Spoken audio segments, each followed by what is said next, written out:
Mussolini expelled a lot of people from Italy: socialists, communists, political opponents, journalists, anyone who threatened the order he was building.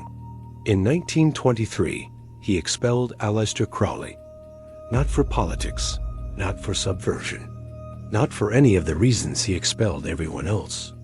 He expelled Crowley because of what was happening inside a small farmhouse on a hill outside the Sicilian village of Cefalù, a building Crowley called the Abbey of Thelema. What Mussolini's government said happened, it was strange enough that the story made newspapers across Europe and America. What the historical record actually shows is, in some ways, stranger. Tonight, we are going to the Abbey. Section 1. What it was. Crowley arrived in Cefalù in 1920. He was 44 years old. He was essentially broke, and he was looking for somewhere to build what he had been theorizing about for years. A working thelemic community.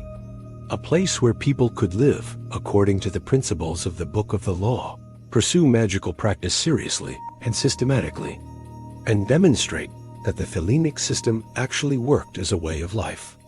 The farmhouse he found was modest. A simple stone building in a rural area, surrounded by scrub and overlooking the sea. He called it the Villa Santa Barbara. He called the community inside it the Abbey of Thelema. The people who came to live there were a small, shifting group. Crowley, his Scarlet Woman Leah Herzig, various students and followers who arrived for periods of study, and eventually a number of children, including Crowley's own. The daily structure was intense. Magical work at specific hours, ritual practice, study, physical labor, a diary requirement. Every resident was expected to keep a detailed magical record of their experiences. Crowley ran the community according to a strict framework derived from Thelema's core text, and he was not a gentle teacher. Section 2. The paintings. The interior of the Abbey was unlike anything a visitor in 1920 would have encountered. Crowley, assisted by Leah Herzig and other residents, painted the walls. Every wall, floor to ceiling. The paintings were not decorative. They were functional, in the same way that the painted interiors of Egyptian tombs were functional. They were intended to create a specific magical environment, to saturate the consciousness of anyone inside with the symbolic vocabulary of thelema. They were also explicit, sexually explicit, in ways that Sicilian villagers who occasionally glimpsed the interior found deeply alarming. The imagery combined Egyptian mythology, Kabbalistic symbolism, erotic content, and what Crowley called the language of the body into a single visual system that covered every surface. There was one room residence called the Chamber of Nightmares. Crowley had painted this room specifically to confront the fears and psychological blocks of people undergoing magical initiation. The imagery in it was disturbing by design. Villagers who had been inside, or who knew people who had been inside, started talking. Section 3. Raoul Loveday. In 1922, a young man named Raoul Loveday arrived at the Abbey with his wife Betty May. Loveday was 23.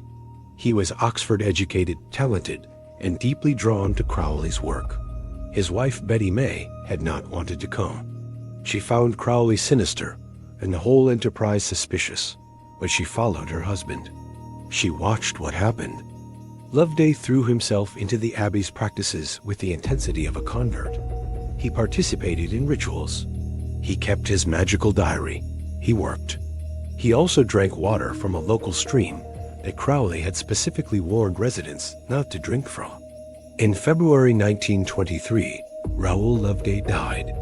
The official cause was gastroenteritis, consistent with contaminated water. He was 23 years old. Betty May left immediately. She went back to England. She went to the press. Section 4. The Press and the Expulsion. Betty May's account of the Abbey, published in the tabloid press, was sensational. She described rituals involving animal sacrifice. She described drug use. She described practices she characterized as dangerous and depraved. She described her husband's death as the direct result of Crowley's negligence at minimum and something worse at maximum. The story spread. John Bull, one of the most widely read British publications of the era, ran a campaign calling Crowley the wickedest man in the world. The phrase stuck to him for the rest of his life. The coverage reached Italy. Mussolini's government was in the process of building a very specific image of Italian public life, and a notorious British occultist running what the newspapers called a black magic commune in a Sicilian farmhouse was not compatible with that image.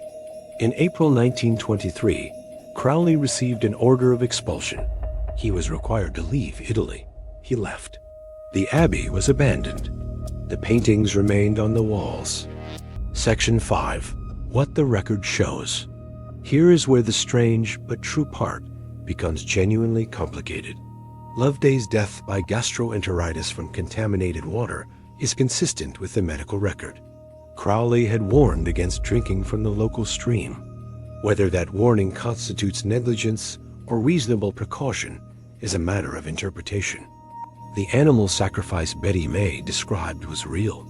Crowley performed a ritual involving a cat, documented in his own records. He was not secretive about it. The drug use was real. Crowley was open about using heroin and other substances, framing them as magical tools. The sexual practices were real. Crowley documented them extensively and made no attempt to hide them. What was not real, or at least not supported by evidence, was the specific claim that Crowley was running something designed to harm people. His records suggest he genuinely believed in what he was doing. The community was strange and dangerous in the way that any intense total immersion environment can be dangerous. It was not, by the historical evidence, a calculated operation of cruelty. The wickedest man in the world was, by most sober assessments, a reckless, brilliant, destructive, occasionally genuinely insightful man who built something that the world was not ready to look at directly. Mussolini, at least, decided he would rather not look. Tomorrow is Deep Dive Thursday, and we are going into Crowley's actual magical system in detail. Not the legend, not the tabloid version, the actual structure of what he built. The grades, the practices, and why serious occultists from multiple traditions still consider his technical work significant, even when they reject everything else about him. That is tomorrow.